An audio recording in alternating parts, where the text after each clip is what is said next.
Não peço que viva para sempre, peço apenas que carregue comigo as pequenas coisas. O riso que ecoa em uma sala vazia, a promessa sussurrada à beira da jornada, o brilho que persiste quando tudo mais se apaga. O tempo, que tudo devora e tudo revela, é ao mesmo tempo ladrão e escultor. Ensina-nos a amar o instante, pois nele habita a eternidade. Bem-vindo, teiosos! Está começando mais um Filosofia da Teia.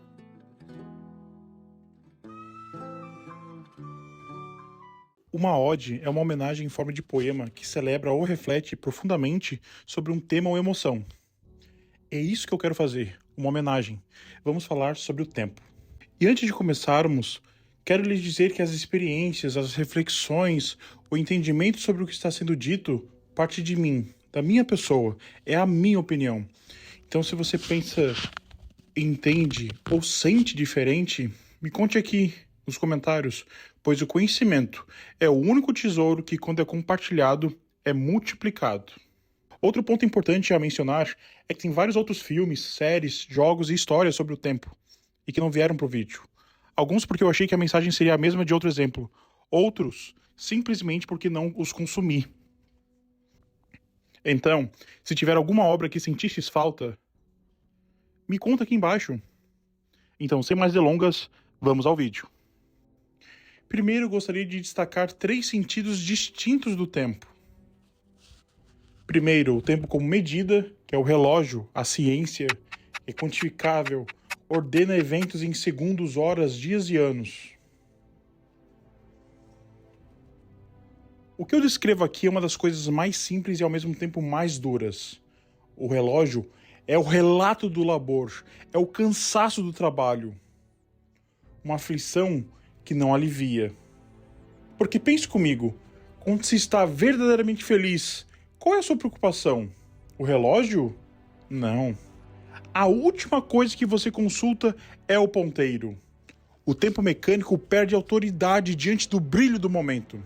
Na excitação, no êxtase, no prazer, seja ele efêmero ou sagrado, o ponteiro cala. Ele não manda, ele não aponta, ele não norteia. O relógio fica ali, parado, bonito, inútil. Em segundo lugar, temos o tempo como experiência, o vivido, a sensação de duração. Dias que flutuam, minutos que arrastam, memórias que pesam. A sua semana não se arrasta e o tempo não tem voado? Será que não estamos deslocados no tempo? Não estamos nos perdendo na experiência de viver? Como devemos agir? Como devemos viver? Em terceiro, e o mais importante para esse vídeo, que é o que a gente vai mais discutir, dialogar, conversar, entender, sentir o tempo como condição ontológica, que é o que o tempo faz ao ser. Se é que o tempo existe por si, ou é a relação entre coisas, ou é forma de perceber o mundo. É como disse Machado de Assis, nascemos num dia, morremos um dia. Num só dia, intervalam a luz e a noite. E todo o tempo que decorre, entretanto, é a eternidade. O que eu estou dizendo é isto. O tempo não é um enfeite, mas é o tecido do mundo. É complicado? Sim. Porque o tempo ele abraça desde o modo como vivemos até as grandes histórias que culturas diversas contam. Às vezes ele volta em círculos, às vezes corre em linha reta. Para a filosofia, e de modo claro aqui para vocês, em Heidegger, o tempo é bem mais que um relógio. Ele é a própria estrutura do ser. Nós não somos seres atemporais. Somos seres jogados no tempo. O famoso Dasein. Ou seja, o tempo não passa por nós. Nós passamos por ele, trazendo significado. Vocês sabem, teiosos, por que eu gosto tanto de histórias? Porque elas são a maneira que o tempo encontra de nos falar. Dito isso, vamos para a nossa primeira experiência com o tempo que eu quero trazer aqui hoje. Vamos falar de Frieren. Em Frieren, o tempo faz isso com delicadeza. Torna pequenos gestos enormes. E se você pensar com cuidado, o tempo não é apenas um titã mecânico frio que só conta horas. Ele também é artesão. Heidegger nos diria que não estamos no tempo como quem está num relógio. Nós somos temporais, jogados no mundo. Dasein. Palavra bonita. Conceito complicado, não? Mas é só dizer, nós existimos no tempo. E é essa a questão. Mas voltemos a Frieren. Frieren é uma elfa, que nós não sabemos o quão velha ela é. Mas sabemos que ela tem mais de 1000 anos e que vê o tempo com os olhos dos imortais, com descuido, despreocupação e certo desdém. Porém, ela não é má ou inconsequente.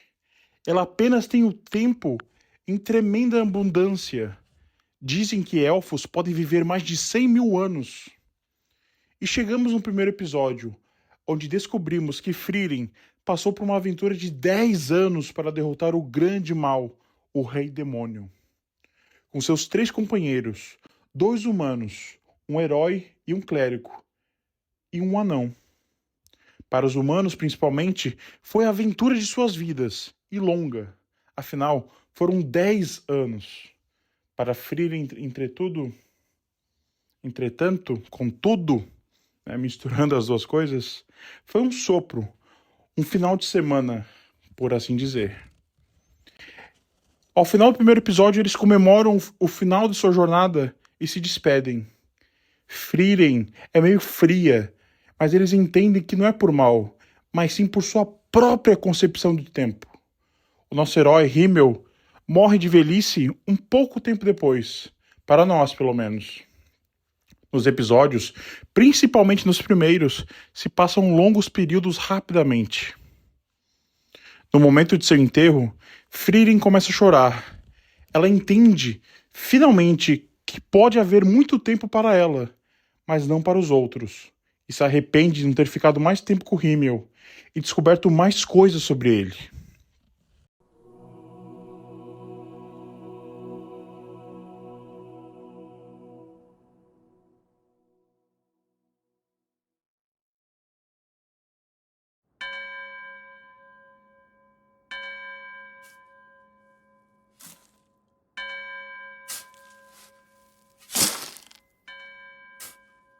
Eu não sabia absolutamente nada sobre ele.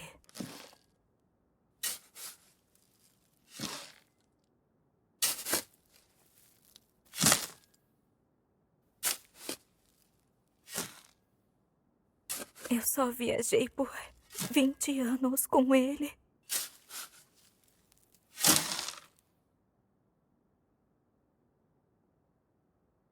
Mesmo eu sabendo que os humanos vivem tão pouco, por que eu não estudei ele um pouquinho melhor?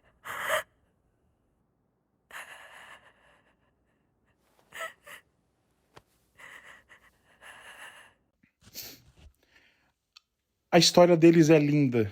É uma história de amor que não aconteceu. E Frieren vai descobrir isso ainda com o tempo. O intuito aqui é homenagear o tempo em si. Por isso, não me aprofundei e nem irei me aprofundar tanto nas obras, mas sim no que toca em relação ao tempo aqui. Combinado? Na jornada de Frieren, ela e nós vamos descobrindo que o tempo que temos aqui é um milagre, cheio de significado. Não por causa da deusa ou deuses, mas por causa das pessoas e dos relacionamentos que criamos pelo caminho.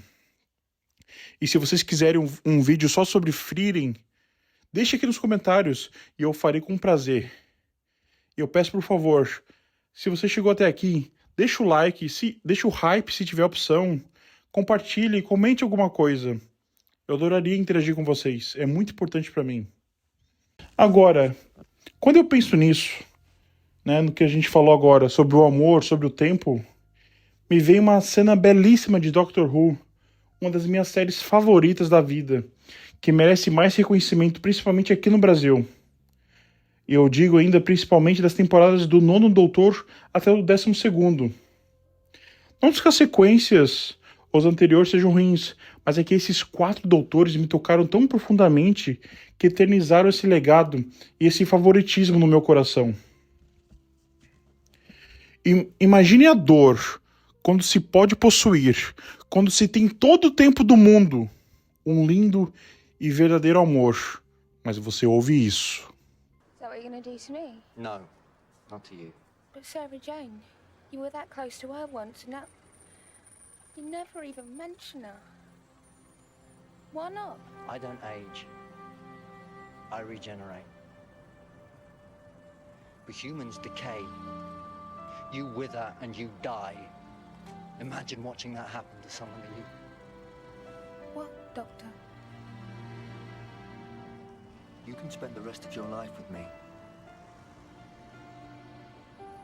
But I can't spend the rest of mine with you. I have to live on.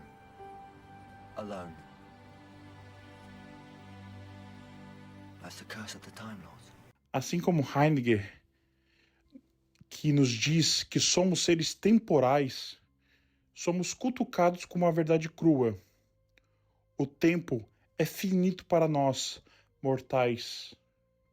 Diferente de Frieren ou Doutor, que possui milênios pela frente, nós carregamos a urgência de fazer cada dia contar. E aí?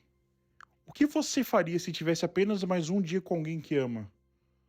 Ou ao contrário, o que faria se tivesse a eternidade com ela? Aproveitaria cada momento ou deixaria para depois? O ser humano, ele é miserável pela noção de escassez de tempo? Porque só nós possuímos a noção de tempo. Eu acho que não. Eu acho que tem mais a ver com o desejo de sermos deuses de nossos universos.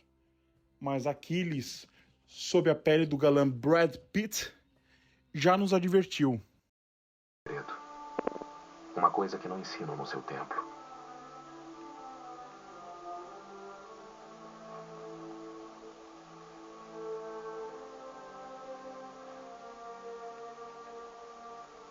Os deuses nos invejam. Eles nos invejam porque somos mortais. Porque qualquer momento pode ser o último.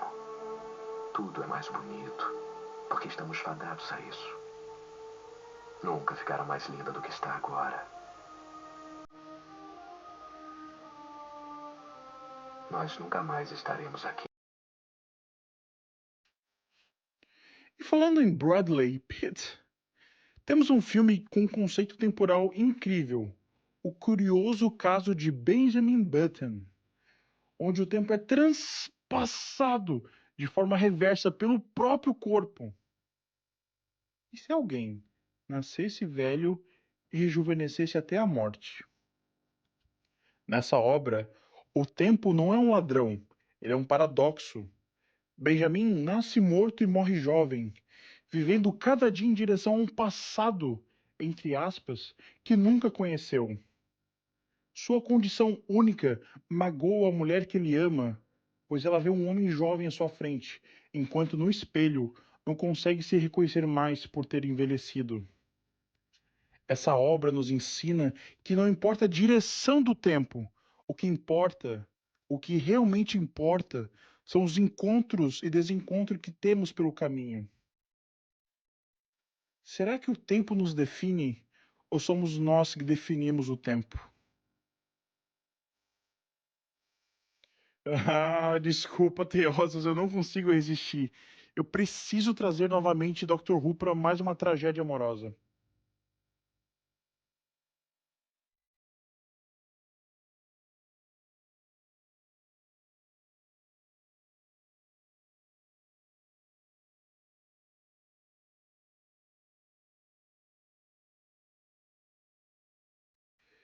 Escuta então, o doutor ele tem uma namorada, mas tem um pequeno porém. Seus tempos então estão invertidos. Mas o que isso quer dizer, Gustavo? É igual o caso do Benjamin? Não. é ligeiramente diferente e, se vocês me permitem dizer, é mais trágico. Na linha do tempo da série, estamos acompanhando o Doutor, no que podemos chamar de presente. E em determinado episódio, ele e nós conhecemos River Song. E ela aparenta saber tudo sobre ele. E quando você assiste a série, você sabe que ninguém sabe tudo sobre ele. Mas ele, o doutor, não sabe nada sobre ela. E ao final desse episódio, 3,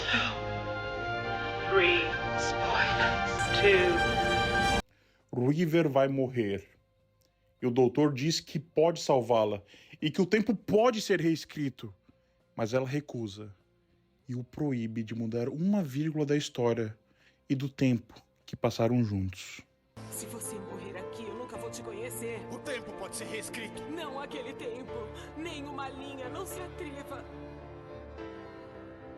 Tá tudo bem, não terminou pra você. Vai me ver de novo. Você e eu, tempo e espaço. Aquele ponto da história era o final de River e o começo do doutor, enquanto casal. Um paradoxo para nossa mente. E uma tragédia. Enquanto o doutor vai conhecendo mais e mais River, se apaixonando vagarosamente por ela, menos ela vai o amando, pois vai pouco a pouco deixando de conhecê-lo. Ao menos na nossa perspectiva, porque o futuro dele é o passado dela. Isso é possível porque o doutor viaja pelo tempo e pelo espaço. Mas ainda assim, isso é Fantastic! Então, teosos, é emocionante, né? Se vocês quiserem vídeos mais profundos sobre o Doctor Who, sobre os doutores, sobre a lore, deixa o like, o hype se for possível e um comentário. Faz toda a diferença do mundo pra mim, mas é muito simples pra você. Não custa, olha só, nem 1 minuto do seu tempo. A lore de Doctor Who é estupidamente rica e seus personagens são fantásticos e maravilhosos de se acompanhar. Uns mais que outros, né? Mas enfim, não à toa virou a minha série favorita da vida. Pelo menos uma das. Apesar de eu não ter conseguido assistir a série novamente. Então, para vocês terem uma ideia do quão impactante é a história, tudo que eu lhes contei, tudo que eu coloquei no meu roteiro, eu lembrei de cabeça. E olha que eu já assisti faz uns 5 anos, tá? Acho que 5 ou 6 anos. E falando em roteiro, o tempo como roteiro não é tão estranho assim. Como se tudo estivesse, sei lá, pré-determinado. Como se cada passo nosso já tivesse escrito em algum lugar. E um pergaminho invisível que não podemos ler. Tem inúmeros filmes que brincam com essa ideia. Que nos fazem questionar se somos marionetes ou mestres do nosso destino. Mas hoje, teiosos, quero trazer um dos meus favoritos filmes da vida. Uma história que mexe comigo de um jeito que eu nem sei explicar. Estou falando, é claro, de Harry Potter e o Prisioneiro de Azkaban.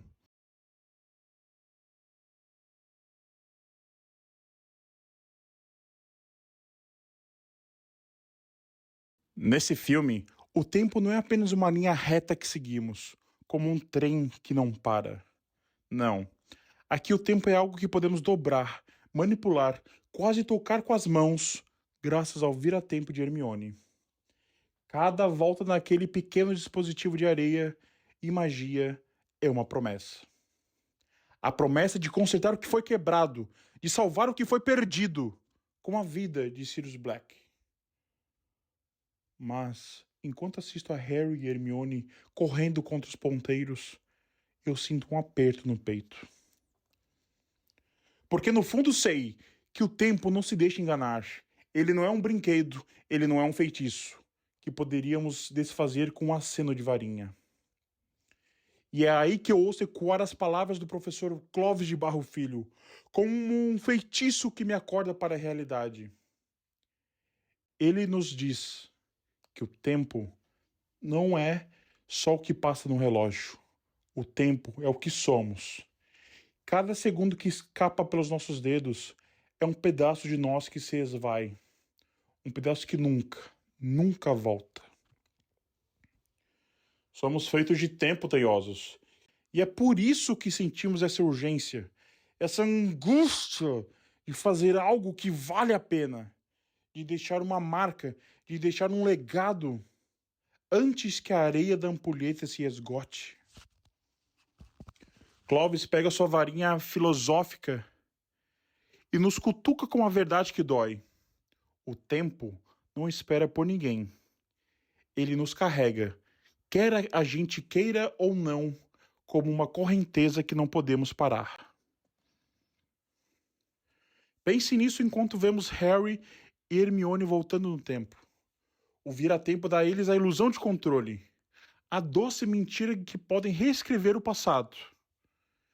Mas, como podemos ver no filme, o presente, o passado e o futuro estão acontecendo simultaneamente.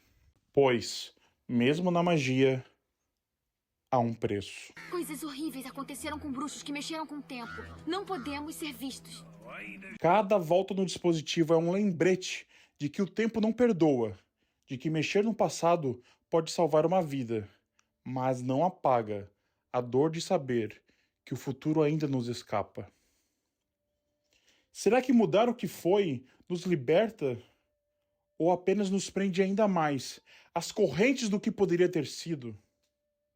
Será que Sirius, mesmo salvo, não carregou o peso de um tempo que nunca será o bastante? E agora, teódios, eu pergunto a vocês. Se vocês tivessem um vira-tempo, o que faria com o tempo que lhe resta? Voltaria para consertar um erro, para reviver um abraço, para dizer um eu te amo que ficou preso na garganta? Voltaria para deixar um like no canal e se inscrever se não é inscrito? Ou será que você escolheria viver o agora, neste exato instante, com toda a força da sua alma, sabendo que isso, aqui, agora, é tudo o que realmente temos? Porque o tempo, meu amigo, minha amiga, não é um inimigo a ser derrotado como um comensal da morte. Ele é um mestre, é um escultor que nos molda com cada risada, com cada lágrima, cada despedida. Então, enquanto assistimos Harry lutar contra o tempo, enquanto sentimos o peso da finitude que nos é jogado na cara, vamos fazer uma promessa. Vamos prometer que mesmo sem um vira-tempo, vamos viver cada dia como se fosse uma magia rara, um feitiço que só podemos lançar uma vez. Porque nós não podemos adicionar anos à nossa vida, mas podemos adicionar vida aos nossos anos. Vamos transformar cada instante em eternidade, enchendo-o de amor, enchendo de coragem, de significado. Porque... Irmãos, o que fazemos na vida ecoa na eternidade. Porque no final, o tempo não é só o que perdemos. É o que construímos com quem amamos. E você, como está construindo o seu tempo? Meu pai nunca viu um problema que um cinto não resolvesse. Eu pensei que meu pai fosse duro comigo. E não, olhando pra trás, eu só me lembro das coisas legais. Entendi. E das pérolas de sabedoria. É? Tipo o quê? Nenhuma grana no mundo compra um segundo de tempo. Esperto ele. Ele dava o melhor. Antes de continuarmos, se quiseres, pause o vídeo e deixe aqui nos comentários uma memória, um momento, um feitiço que o tempo gravou no seu coração. Vamos tecer essa teia juntos, antes que o relógio pare. Espero que com essa explicação e essas cenas, tenhas percebido que o tempo também pode ser um professor, que pode usar nossos fantasmas para nos ensinar a viver. E falando em fantasmas, vamos seguir em frente com um conto de Natal. Um Conto de Natal foi um livro publicado em 1843 por Charles Dickens e é uma das histórias mais icônicas sobre o tempo e sobre transformação pessoal. Eu gostaria de convidar todos vocês a ajudar no Catarse, pois a Wish, a editora Wish, está lançando uma edição cadernada muito bonita sobre o Conto de Natal e também do Frankenstein. Então, quem tiver vontade e gostaria de ter um exemplar bonito por um preço acessível, vou deixar o link aqui embaixo, tá bom? Voltamos à história. A narrativa segue Ebenezer Scrooge, um homem avarento, frio, que é visitado por 3 espíritos na véspera de Natal. O fantasma do Natal passado, o fantasma do Natal presente e o fantasma do Natal futuro. Cada um desses espíritos representa uma dimensão do tempo e serve como um espelho para Scrooge, mostrando-lhe as consequências de suas escolhas e oferecendo uma chance de redenção. Vamos explorar cada um deles e, como um tempo, aqui é um mestre que nos ensina. E só um adendo, pessoal, a Disney fez uma releitura maravilhosa dessa obra e é muito bonita. Inclusive foi através dela que eu conheci essa obra, quando eu era somente um pequeno fã do Cabeça de Teia. O fantasma do Natal passado. O tempo como memória e origem. O primeiro espírito que visita Scrooge é o fantasma do Natal passado, uma figura etérea e luminosa, que o leva a revisitar momentos de sua juventude. Esse fantasma representa o tempo como memória, como o peso do que já foi vivido.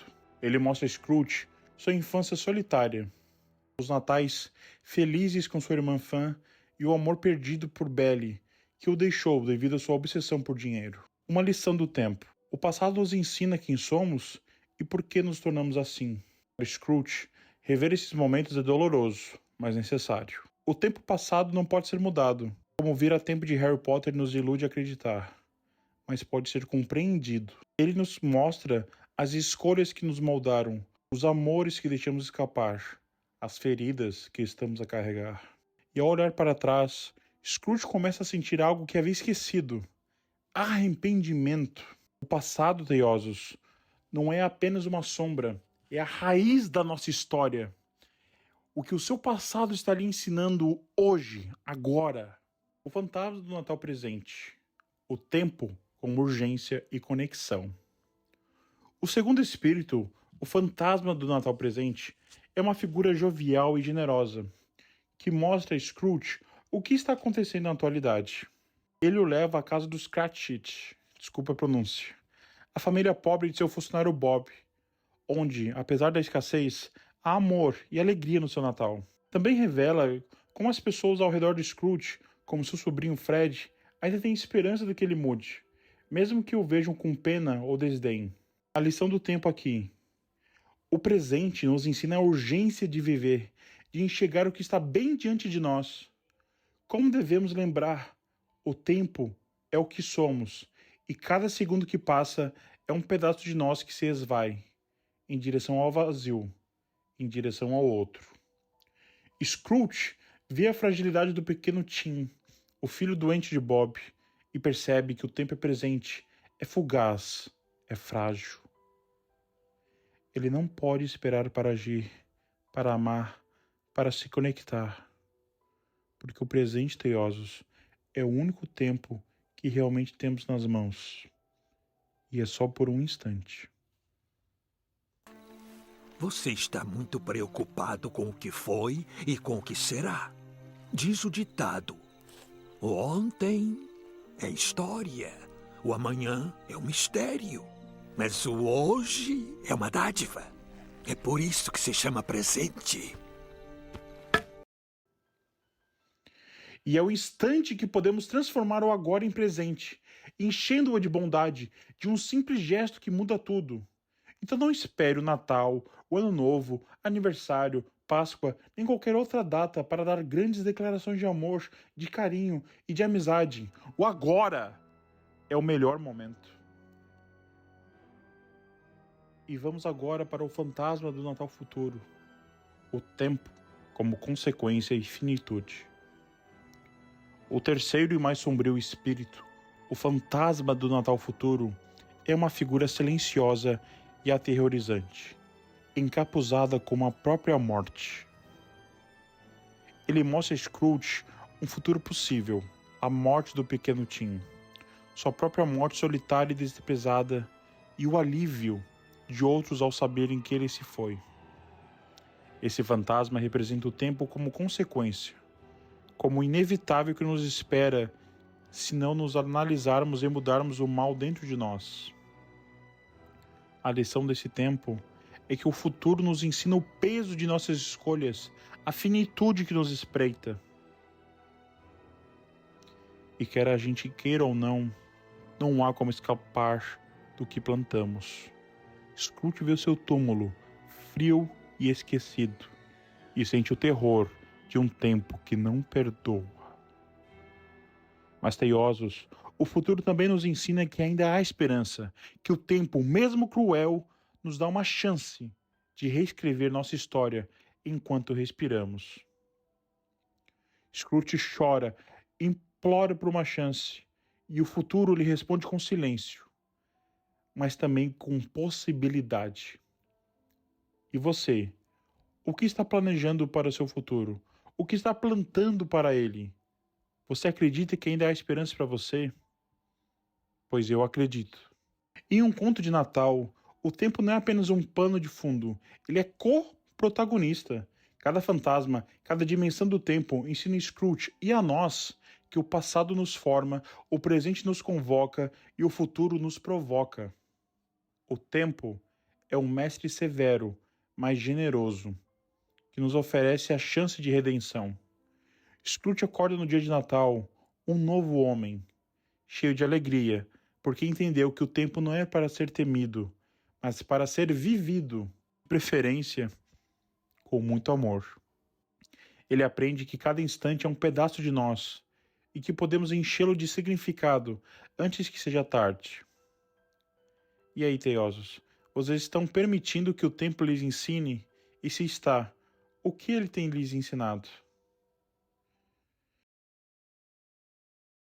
E é claro que nem tudo precisa ter esse peso filosófico e existencialista, né? O tempo aqui não é diferente. Nós podemos nos divertir e nos aventurar através dele, quase como uma odisseia temporal. Darei 3 segundos agora para alguém adivinhar de qual trilogia de filmes eu vou falar a seguir. Você acertou se falou De Volta para o Futuro. Mas, teiosos, se em um conto de Natal o tempo nos ensina através de visões, De Volta para o Futuro ele nos convoca a uma odisseia temporal. Marty McFly e Dr. Brown não apenas observam o tempo, eles navegam por ele, enfrentando perigos, fazendo descobertas dentro de seu DeLorean, como heróis de uma jornada épica. Vamos embarcar nessa odisseia e descobrir o que o tempo tem a nos ensinar. Na mitologia, a Odisseia é uma jornada épica, cheia de perigos, transformações e retornos, como a de Odisseu, a Odisseia de Homero. De Volta para o Futuro, podemos enxergar a trilogia como uma odisseia temporal, onde Marty e Dr. Brown são os heróis que navegam pelas eras, passado, presente e futuro, enfrentando monstros invisíveis, como as consequências de alterar o tempo, e buscando o lar, não apenas físico, mas emocional, mental e existencial. O DeLorean, como a nau de Odisseu, é o veículo que leva personagens por mares desconhecidos. Vamos explorar aqui essa jornada épica com perguntas, questionamentos e perspectivas que nos convidam a refletir profundamente. 1. O passado como ilha perigosa. Será que voltamos para salvar ou para perder? Na Odisseia temporal de Marty, o passado, 1955 no primeiro filme, é como uma ilha encantada, cheia de encantos e perigos sutis. Ele não enfrenta ciclopes ou sereias, mas algo mais traiçoeiro, a possibilidade de apagar sua própria existência ao interferir no romance de seus pais. O passado é um território de nostalgia, mas também de armadilhas. E se você, teioso, desembarcasse no passado como Marty, em uma ilha de memórias que parecem tão familiares, mas tão frágeis, o que faria? E se pudesse voltar ao passado, será que você voltaria alguns minutos para deixar o like? O passado é um porto seguro ou uma armadilha disfarçada? Marty quase desaparece ao mexer no tempo, como um náufrago que toca em algo proibido. Será que revisitar o passado nos ajuda a entender quem somos? Ou apenas nos prende às correntes do que achamos que não podemos mudar? E olhando por uma perspectiva diferente. Mas antes eu quero falar uma frase, um provérbio que eu gosto muito, que é: O tolo aprende com a experiência e o sábio com a história. Mas e se o passado não for apenas uma memória, mas um teste de coragem? Marty precisa consertar a linha do tempo sem se perder nela, como Odisseu resistindo ao canto das sereias. Talvez o verdadeiro heroísmo não esteja em mudar o passado, mas em aceitá-lo como parte da nossa jornada e aprender com ele. Entender que nossos erros fazem quem somos, e se mudássemos esses erros, seríamos outra pessoa que cometeria outros erros, não maiores ou menores, mas diferentes. O presente como porto de partida. Estamos prontos para navegar? Na trilogia, o presente, em 1985, é o ponto de partida e retorno de Marty, mas também um lugar que pode ser alterado, como no segundo filme, com o 1985 distópico dominado por Biff. O presente é como um porto na odisseia temporal, um lugar de descanso, mas também de decisões cruciais que determinam para onde a jornada seguirá. Teosos, e se o presente fosse o seu porto? O lugar de onde você parte para o passado ou para o futuro? Você está pronto para zapar? Para tomar as decisões que vão definir sua odisseia? Ou está ancorado no medo de mudar, ou quem sabe, no medo de enfrentá-los? O presente é realmente um refúgio, ou é apenas uma ilusão de estabilidade? Marty vê-se em 1985 desmoronar e um mundo sombrio por causa de uma escolha errada. Será que o presente nos convoca a agir como um vento que empurra o navio ou nos paralisa com o peso do que podemos perder? E se o presente for o verdadeiro campo de batalha da nossa odisseia? Não são os monstros do passado ou as tempestades do futuro que definem Marty ou nós. São as escolhas que ele e nós fazemos no agora, como decidir lutar contra o 1985 distópico. Talvez numa odisseia temporal, o heroísmo não esteja presente em viajar pelo tempo, mas em transformar o lugar, o porto onde estamos. O futuro como horizonte desconhecido. Devemos temê-lo ou abraçá-lo? No segundo filme, O Futuro, que é em 2015, é um território inexplorado, cheio de maravilhas, carros voadores, skates voadores, os famosos hoverboards e muitos perigos. Por exemplo, como o futuro arruinado de Marty por uma decisão impulsiva. No terceiro filme, Dr. Brown reforça que o futuro não está escrito, transformando-o em um horizonte de possibilidades. Na Odisseia temporal, o futuro não é como o destino final de Odisseu, Ítaca, mas um destino que pode ser moldado pelas nossas escolhas. E você, teioso? E você, teiosa? Como enxerga o horizonte do seu futuro na sua própria Odisseia temporal? Será que o teme como uma tempestade que pode afundar seu navio? Ou o abraça como a promessa de uma Ítaca que você mesmo pode construir? O futuro é um monstro a ser enfrentado ou um aliado a ser conquistado? Marty descobre que o futuro não é fixo, mas um reflexo das escolhas que fazemos. Será que, como na Odisseia de Odisseu, o futuro nos provoca para provar nosso valor ou nos oferece um mapa em branco para desenharmos nossa própria rota? Fica aqui o questionamento para vocês, teiosos. De Volta para o Futuro não é apenas uma história sobre viagens no tempo. É uma odisseia temporal, uma jornada épica onde Marty McFly enfrenta os perigos do passado, as tormentas do presente e os mistérios do futuro. Cada etapa da viagem no DeLorean é um teste, como as provações de Odisseu, mas também uma lição. O tempo não é um inimigo a ser dominado, mas um mar a ser navegado com coragem e sabedoria. Deixe aqui nos comentários uma etapa de sua jornada, um momento que mudou seu curso no tempo. Vamos tecer essa teia de momentos juntos. Agora, teosos, como navegar pelo mar que é o tempo sem uma bússola eficaz? Nossa mente seria essa bússola, ou deveria ser, mas como podemos ver no filme a seguir, A Origem, ou no original Inception, nossa mente é mais incrível e mais frágil que imaginamos.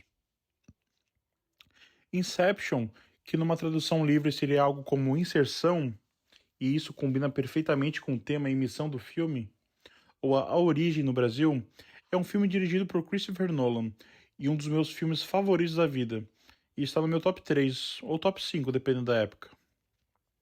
Esse filme é um labirinto cinematográfico que nos mergulha no tempo como uma construção da mente, um conceito tão frágil quanto poderoso. Don Cobb, interpretado aqui por Leonardo DiCaprio, é um ladrão de sonhos, capaz de invadir mentes para roubar ideias. Mas sua própria realidade é assombrada por Mal, sua falecida esposa, e pela saudade de seus filhos, de quem foi separado. No mundo dos sonhos, o tempo se distorce. Minutos se tornam horas, horas se tornam anos, e a linha entre o real e o imaginado se desfaz. Vamos explorar o tempo em A Origem, como um espelho da nossa existência temporal, um quebra-cabeça cerebral que corta o coração e a mente. Em A Origem, o tempo dos sonhos desacelera a cada camada mais profunda. No primeiro nível, 5 minutos no mundo real são 1 hora. No limbo, décadas podem passar em um piscar de olhos. Cobb e Mal viveram o equivalente a 50 anos no limbo, construindo um mundo juntos, apenas para despertar e descobrir que somente algumas horas se passaram na realidade. Essa distorção temporal quebra a percepção de Mal, que não consegue mais distinguir o real do sonho, levando-a à tragédia do longa, onde o tempo, como percepção da mente, a enlouqueceu. É claro que tem um pouco mais do que isso, mas eu não quero dar spoiler para essa obra. Mas eu posso fazer um vídeo sobre, e eu adoraria fazer. Teiosos, e se o tempo que você vive não fosse real, mas apenas um sonho dentro de um sonho? Como que Cobb e Mal experimentaram? Você confiaria em seus próprios ponteiros internos ou temeria que cada segundo fosse uma ilusão que te prende mais fundo? O tempo é uma âncora ou uma miragem? Em A Origem, a desaceleração do tempo nos sonhos reflete o que Heidegger tentou nos dizer. Quanto mais fundo adentrarmos no ser, no inconsciente, mais a temporalidade parece se esvair, como se o tempo fosse apenas uma construção da mente. Será que vivemos o tempo ou apenas sonhamos com ele? Outra das ideias centrais da Origem é que uma ideia, uma vez plantada na mente, pode ser mais poderosa e destrutiva que qualquer realidade.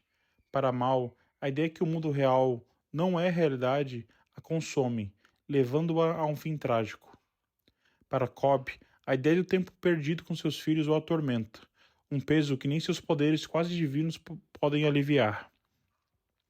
Como mencionado antes, uma ideia sobre o tempo e a realidade é mais assustadora que o tempo e a realidade em si.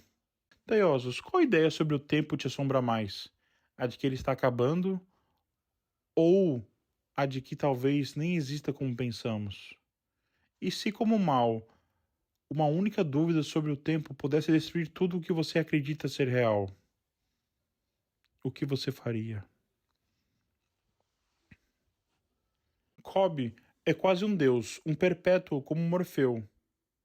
O sonho, em Sandman, controlando sonhos e manipulando realidades dentro do sonho.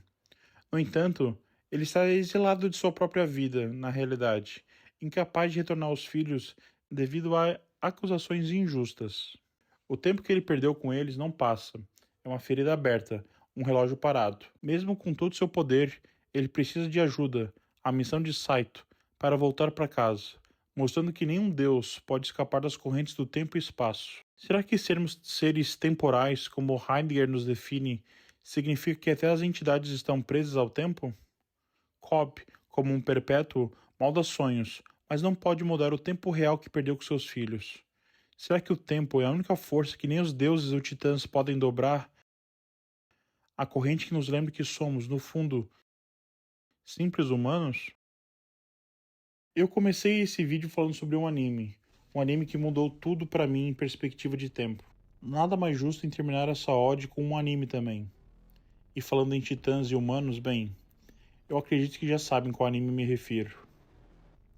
Se falar de Frieren é lembrar do tempo como um milagre a ser aproveitado, falar de Attack on Titan, ou no original Shingeki no Kyojin, criado por Yajime Isayama, é lembrar que o tempo pode ser visto como um ciclo de maldições, uma roda implacável de sofrimento e repetição.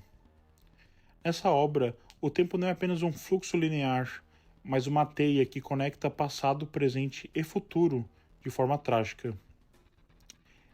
Eren Yeager, portador do Titã de Ataque, que dá nome à série, tem o poder de transpor as barreiras do tempo e espaço, acessando e compartilhando memórias de todos os seus antecessores e herdeiros, influenciando todos os períodos em que o Titã esteve presente. No entanto, essa habilidade revela uma verdade devastadora. O tempo lhe mostra que ele mesmo causou as tragédias que sofreu, que suas limitações o condenaram a viver somente essa realidade, sem escapatória, sem esperança. Em Attack on Titan, o tempo é uma maldição literal e metafórica. A maldição de Ymir limita a vida dos portadores dos Titãs a apenas 13 anos após receberem seus poderes, uma sentença de morte que paira sobre Eren e os outros. Além disso, a história de Eldia e Marley, dois países, é um ciclo interminável de ódio e vingança, onde o passado se repete no presente, como se o tempo fosse uma roda que esmaga gerações sob seu peso.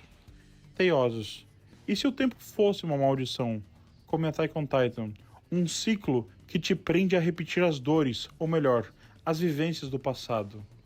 Você tentaria quebrar essa roda como Eren, ou se renderia ao peso desse tempo? Será que o tempo é um caminho ou uma prisão circular? Em Attack on Titan, o ciclo de ódio entre nações e a maldição de titãs mostram que o tempo pode ser um loop cruel, onde o passado dita o futuro sem piedade. Será que somos livres no tempo, ou apenas marionete de um relógio que gira sem fim? Afinal, aquele que controla o passado, controla o futuro. E aquele que controla o presente, controla o passado. Você saberia me dizer quem disse isso? Ou em qual obra isso foi dito? Uma dica. É uma distopia muito próxima da nossa realidade. Deixe aqui nos comentários se você adivinha, se você sabe. E voltando, olhando de uma perspectiva emotiva, e se o tempo fosse uma corrente que te marca com um fim inevitável, como os 13 anos de Eren? Cada dia pode ser um lembrete que o tempo não apenas passa, mas te consome, te aprisiona num ciclo de dor que parece impossível de escapar. Talvez o tempo seja o maior titã, um monstro que devora tudo o que somos. Será que é por isso que Cronos, o titã do tempo, seja o maior vilão de Percy Jackson e os mitos gregos? Quem sabe? Para quem gosta de Percy Jackson, tem um vídeo antigo falando sobre esse tema. O link para ele está aqui abaixo. Vai lá olhar depois. O Titã de Ataque, e mais tarde o Titã Fundador em posse de Eren, concede a habilidade de acessar memórias de antecessores e herdeiros, transcendendo as barreiras do tempo e espaço. Isso permite que Eren não apenas veja o passado e futuro, mas também influencie eventos em diferentes períodos, como se o tempo fosse uma teia interconectada. No entanto, esse poder não é libertador. Ele revela a Eren e a nós que suas escolhas, mesmo as do futuro, moldaram as tragédias de sua vida, criando um paradoxo temporal onde ele é tanto vítima quanto causador de seu sofrimento. Teiosos, e se você pudesse transpor o tempo, como Eren, vendo memórias de passado e futuro, apenas para descobrir que você mesmo causou essa dor? Você usaria esse poder para mudar algo, ou temeria o peso de saber que o tempo já decidiu tudo? E se eu te dissesse que temos esse poder, que podemos refletir com o nosso passado e ressignificá-lo, entender o tempo e aprender com ele, aceitá-lo e agradecer, pois ele te fez e me fez ser quem és e quem sou. E estarmos aqui hoje é uma bênção e um milagre. Então, teiosos, chegamos ao fim dessa teia temporal com Attack on Titan, onde o tempo é um ciclo de maldições, uma teia que conecta passado, presente e futuro, mas aprisiona Eren Yeager a uma única realidade de dor, onde ele mesmo é causador de suas tragédias. Como Clovis nos provoca, o tempo nos carrega, mas será que também nos condena, como a maldição de titãs, a repetir nossos erros sem fim? Eu acho que não. De Frieren em Attack on Titan, vimos o tempo como um milagre, como magia, como redenção, como aventura, como sonho e agora como corrente. E você? Que tempo carrega? Maldições ou milagres? Que ciclo você quer quebrar ou consertar, mesmo sabendo que o relógio não para? Deixe nos comentários sua luta contra o tempo. E vamos tecer essa teia juntos. E antes de uma última ode a Cronos e Kairos, os dois rostos do tempo que nos moldam, deixe nos comentários sua luta contra o tempo e vamos tecer essa teia juntos. Combinado?